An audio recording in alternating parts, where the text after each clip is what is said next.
Hindi maganda ang trato ni Vivian sa mga tauhan niya sa grocery store. Kapag inaabot siya ng init ng kanyang ulo, kahit nagtatrabaho naman ng maayos ang mga ito, ay sila ang napagbabalingan ng galit. Kaya nga walang nagtatagal sa kanya. Hindi masikmura ang bulok at masama niyang pag-uugali. Isang buwan lamang nagtatagal ang ilan sa mga tauhan niya. Pagkatapos nito, ay mag-hire ulit siya ng panibago. Sa una ay nagkukunwari lamang siyang mabait, pakitang tao kumbaga. Sa pagkukunwari niya na mabait, tinalo niya pa ang santo. Pero kapag tumatagal na ng isang linggo o mahigit ang isang empleyado, dito niya na nilalantad ang tunay niyang kulay. Kaya naman sa mga hindi nakakatiis sa sobrang pangit niyang ugali, ay nagre-resign na lamang ang mga ito. At bukod pa roon, sobrang baba pa niya magpasahod. Kahit kalabaw ang ginagawa ng kanyang mga empleyado, ngunit ang sweldo ng mga ito ay halos barya lamang. Tila wala sa bokabularyo niya ang matinding pagod, hirap at sakripisyo ng mga ito. Ang gusto niya lamang ay ang magpakayaman sa pamamagitan ng kanyang mga empleyado. Gaya nga ng araw na iyon, ay mayroon na namang hindi nakatiis sa pag-uugali niya at ito ay kaagad na nag-resign. Kaya naman binabalak niya ulit na magpasok ng panibagong magtatrabaho sa kanya. At ito ay sa katauhan ni Manuel. Nag-a-apply itong bagger at tinanggap naman ito ng manager ng kanyang grocery. Kagaya ng mga naunang empleyado, pinakitaan ni Vivian si Manuel ng kabaitan. Ngunit sa bandang huli, pinakita niya rin dito ang kanyang tunay na kulay. Palagi niya na rin pinapagalitan si Manuel. At ng araw nga na iyon, ay pinagalitan niya ito dahil nakikipagtsikahan lamang ito. Hoy Manuel, take mo pa ang babae kung makipagtsikahan ha. Natapos mo na ba ang trabaho mo? Napaka-inutil mo, wala kang kwenta. Pero ma'am, hindi naman po ako nakikipagtsikahan. Tinatanong ko lang naman ang kasamaan kong kahera kung saan banda ipapabarcode itong produkto na hawak ko. Paliwanag ni Manuel. Nagdadahilan ka pang inutil ka. Napakamangmang mo naman. Siyempre doon sa bandang dulo, ipabarcode mo sa dicer. Walang habas na pahayag ni Vivian. Napakamot ulo naman ng lalaki at nagtungo na nga roon. Hoy, ikaw naman babae ka. Bakit hindi mo naman sinasabi sa kanya na doon yun? Isa ka ring malaking tanga eh.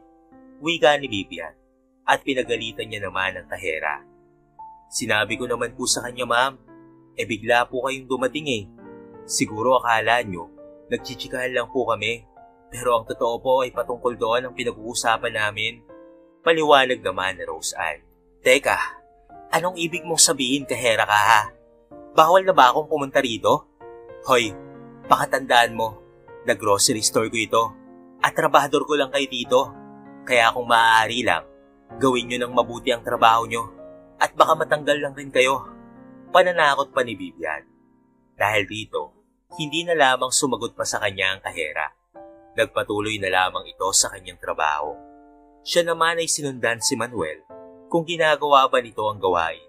Mabuti na lamang ay nasilayan niya na pinapabarcode na nga nito ang produktong hawak nito. Dahil dito, pinaubaya na lamang ni Vivian sa manager ang pagmamanage. Agad na siyang umalis sa kanyang store at naisipang mag-relax muna. Nagtungo siya sa birthday ng kanyang best friend. Siya lamang kasi ang imbitado sa pagdiriwang ng pamilya nito. Nang naroon na nga siya, napag-usapan nila ni Mika ang patungkol sa buhay pag-ibig. Si Mika ay maraming nabanggit patungkol sa usapin na ito. Samantalang si Vivian ay wala man lamang ni isa. Hindi pa naman kasi siya nagkakaroon ng boyfriend. Siguro ay dahil na rin sa kanyang masamang pag-uugali. Tanging si Mika lamang kasi ang pinapakitaan niya ng magandang asal dahil ito ay kanyang kababata. Teka, bakit wala ka pang boyfriend sa edad mo na yan, friend? 30 anyos ka na. Mapili ka pa sa mga lalaki? Tanong sa kanya ni Mika. Oo naman, friend. Talagang mapili ako. Isipin mo na lang na yung pagbo-boyfriend ay may tsansang maging kayo sa habang buhay at mapapangasawa mo pa. Kaya dapat talagang makasigurado ka sa taong ipapasok mo sa iyong buhay. Alam mo naman di ba, friend? Yung mga lalaki ay sa bandang huli pinapakita ang kanilang tunay na pag-uugali. Kaya dapat lang na maging mapili ka, no? Pahayag ni Vivian. Ganun ba? Oo, tama ka naman doon. Pero siguro naman, May mga nanliligaw na sa'yo, hindi ba? Hindi naman nakasagot si Vivian sa tanong na iyon ng kanyang kaibigan. Ang totoo kasi ay walang nangaangas na manligaw sa kanya. Hindi niya nga alam kung bakit. Maganda naman siya at may kaya pa sa buhay. Natatanong niya ang kanyang sarili kung ano ang mali sa kanya. At para hindi siya mapahiya sa kanyang kaibigan, sinabi niya na lamang dito na oo, maraming nanliligaw sa kanya. Sinabi niya rin na pinipilahan pa siya ng mga kalalakihan. Marami pa silang pinag-usapan sa araw na iyon. Nagsalo rin sila sa masasarap na handa ng kanyang kaibigan. Kaya naman naging masaya si Vivian ang oras na iyon. Kinabukasan ay muli na naman siyang nagbantay ng grocery store. At gaya na naman ng dati, ay pinagalitan niya na naman si Manuel. Inaakusahan niya na hindi maganda ang pagtatrabaho nito. Sinisigawan niya ito sa harapan ng maraming tao. Ang sabi niya ay kung bakit hindi niya ginagawa ng maayos ang kanyang trabaho. Dahil kung palagi na lamang ganito, ay mapipilitan siyang tanggalin ito sa trabaho. Nagdahilan naman si Manuel. Bago pa lamang raw kasi siya sa trabaho, kahit natural lamang na nagkakamali siya. Aba, nagdadahilan ka ba? Hindi ba may training naman kayo bago kayo ma-hired? Ang sabihin mo, ay mangmang ka lang talaga. Nakakaya sa mga customer, oh. Pahayag ni Vivian. Ma'am, sige po. Ayusin ko na lamang po ang trabaho ko. Sorry po talaga, ah. May pagpapakumbabang pahayag naman ni Manuel.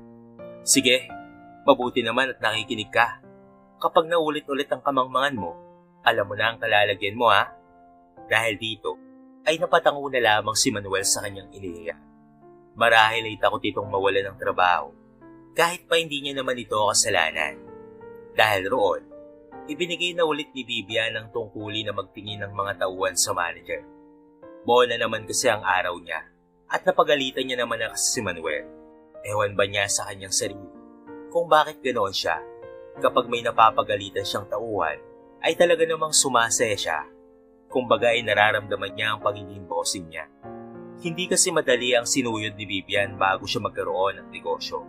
Talagang dugot pawis ang kanyang inalay. Kaya naman hindi niya masisisi ang kanyang sarili kung bakit siya masyadong strikta. Kung saan ay napapahiyapan niya ang mga empleyado niya. Tinudugasan niya rin ang mga ito sa pasahod. Dahil ang gusto niya, siya lamang ang kumita at hindi ang nagpapakakuba talaga sa trabaho.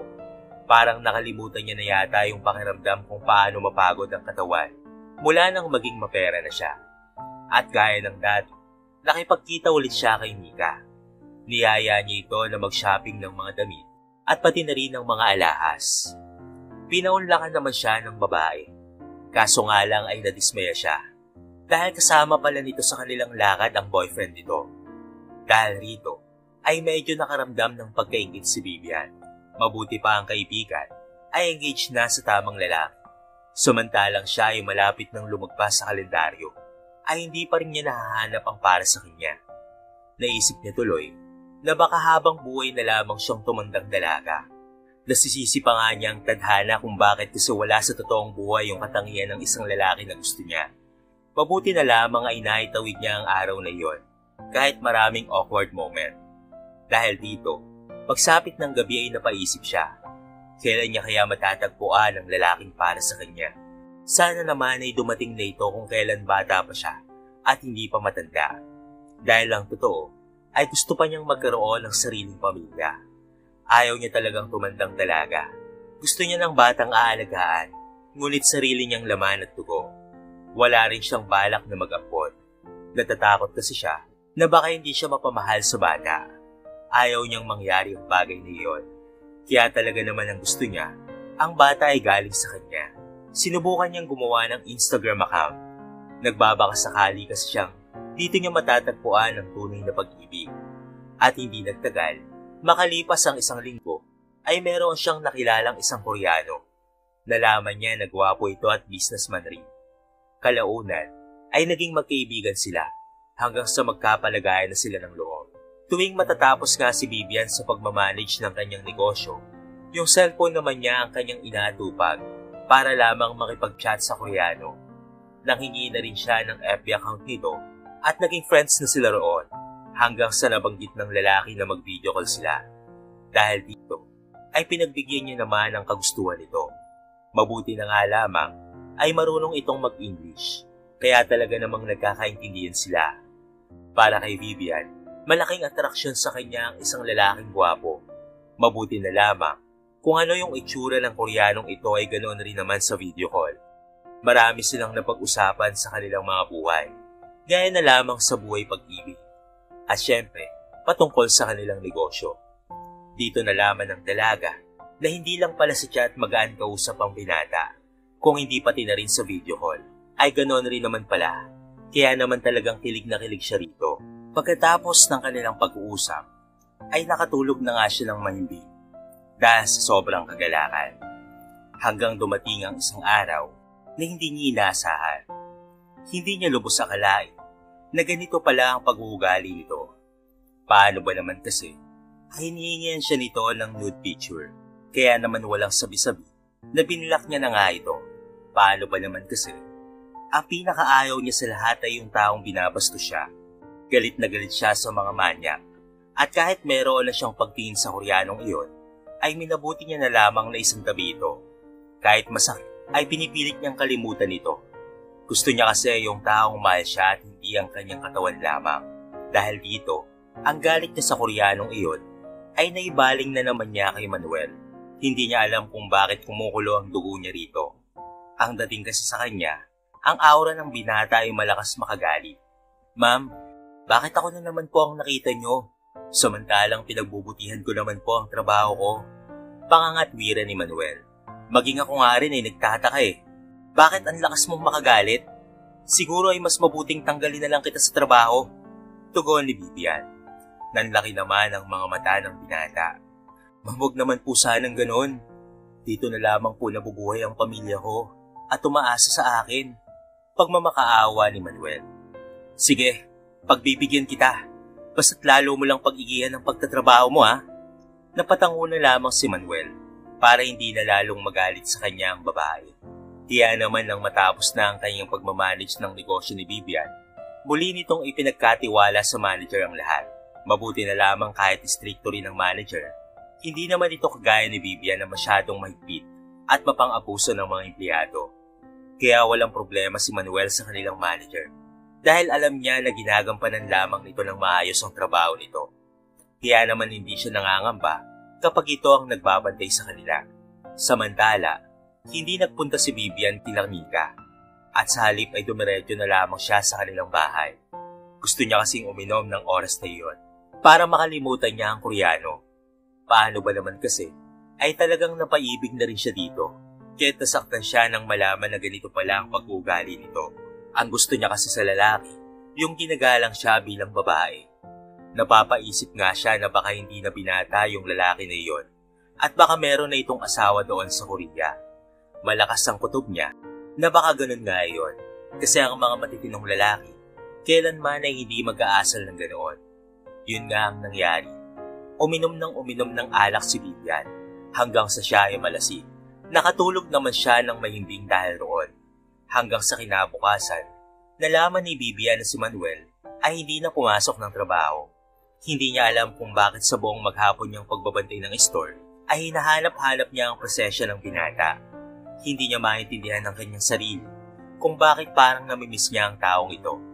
Ayon naman sa HR, nalaman niya na umabsent ito dahil nagkasakit raw ang ina nito at walang mag-aalaga roon.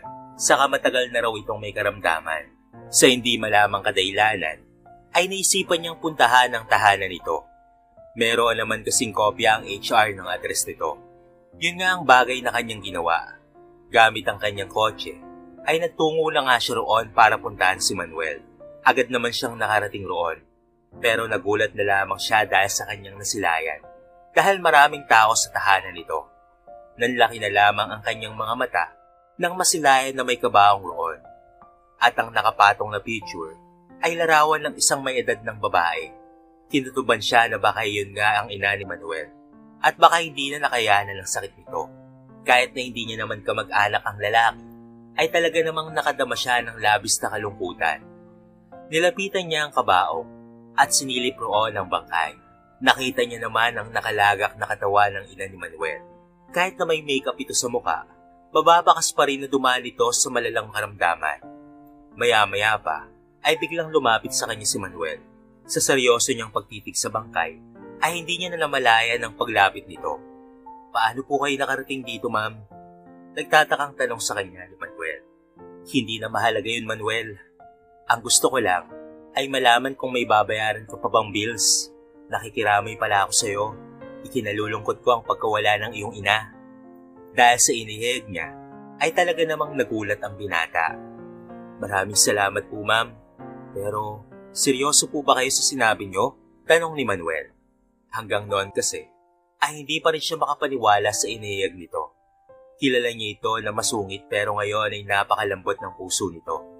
Marahil ay naaawa ito sa kanyang kalagayan. Sinabi naman ni Manuel sa babae kung magkano ang lahat ng bayarin at nagpasalamat siya rito. At nang dahil sa ginawa ni Vivian na kabutihan, nang mailibing na ang ina ni Manuel, ay natanong niya sa dalaga kung bakit nagawa iyon. Ang sabi naman ng dalaga ay naawa siya sa kalagayan ng kanilang buhay. Humingi pa nga ng tawad si Vivian kay Manuel sa ginawa nitong pagsusungit sa kanya. Nangako ang dalaga na hindi na yun maulit pa kahit kailan. Dahil dito, ay napangiti si Manuel at muling nagpasalamat. Nangako naman siya sa dalaga na mas pagbubutihin pa niya ang kanyang pagtatrabaho. At dahil sa nagluluksapan nito si Manuel, napagpasyahan muna ni Vivian na bigyan siya ng 1 linggong bakasyon. At syempre, pagkatapos ng bakasyon na iyon, ay pumasok na siya sa trabaho. Pero may dumating na hindi inaasahang pagkakataon. Paano ba naman kasi, ay nagkasakit si Vivian dahil sa hilig niyang kumain ng maaalat gaya ng chichirya at pati na rin ng noodles. Dahil doon ay nagkaroon tuloy siya ng kidney failure. Ayon sa mga doktor, kinakailangan ng tanggalin ng isang bato niya dahil sira na raw ito. Dito rin napagtanto ni Vivian na kaya pala palaging sumasakit ang kanyang likod sa bandang ibaba. Yun pala ang dahilan nito. Dahil mapera naman si Vivian, ay nagpa-opera nga siya at nagpatanggal ng isang kidney. Para sa kanya, maghahanap na lamang siya ng isang donor. Kahit gaano pa kamahal iyon, ay bibili niya pa rin talaga iyon. Papalitan lamang ng bago ang kanyang kidney na wala.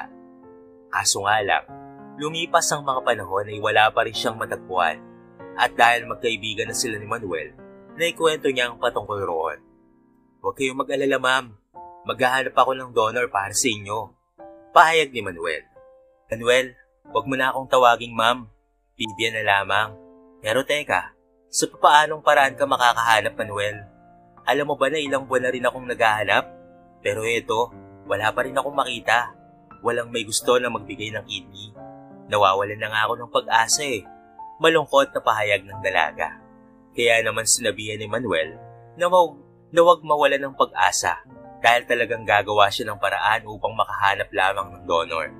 Subalit lumipas ang 1 buwan, ay wala pa ring natatagpuan si Manuel. Nanganganib na rin kasi natanggalin ng isang kidney ni Vivian dahil papasira na ito. Kaya naman sa lalong madaling panahon, kailangan ng tanggalin ng isang kidney ng dalaga.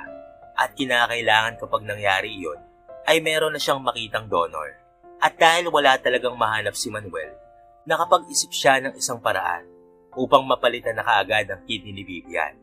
Hindi na siya kailangan pang maghanap dahil siya na mismo ang magdodonate ng libre. Ginagawa niya ito nang dahil sa malaking utang na loob niya kay Vivian. Kung hindi nang dahil sa dalaga, ay malamang ay baon na siya sa utang ngayon. Marami na nga silang utang noong namatay ang kanyang ama. At syempre nang dahil sa pagkakasakit naman ng kanyang ina, ay mas lalong nadagdagan pa ang kanilang utang. Pero ang lahat ng iyon ay binayaran ni Vivian para lamang kay Manuel. Sa pamamagitan na lamang ng kanyang gagawin, ay doon siya makakaganti sa kabutihan nito sa kanya.